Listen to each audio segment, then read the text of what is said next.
Ecco, e io da potevo impazzire. Prodotto teutonico! Santa Claus!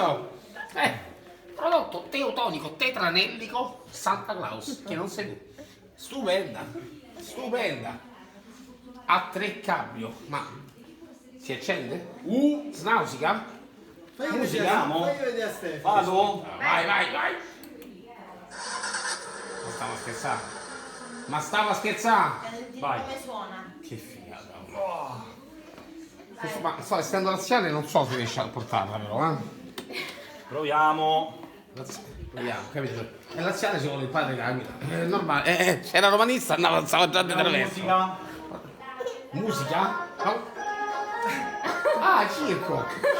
Eccola, giustamente. Circo, insomma, le origini. Le mani sul volante, grazioso! Pazzesco!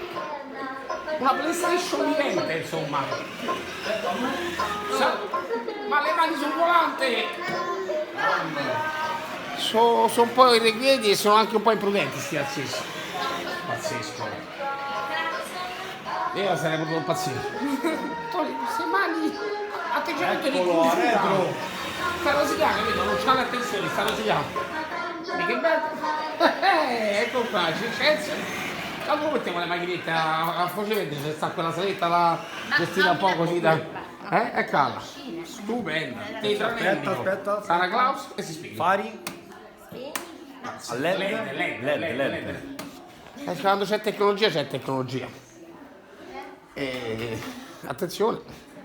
Mangiamosela la cosetta, no? Vai prezzi. Ma secondo me sto male?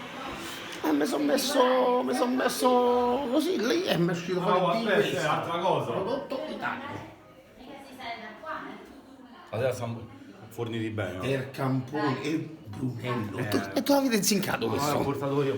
Ma poi pure il collarino. Collarino. Hai portato te questo? Sì, no, perché ieri no. 14 gradi e mezzo e andiamo così. La vita, tutta la vita. L'arte è arte. Quando è pop arte. Staus.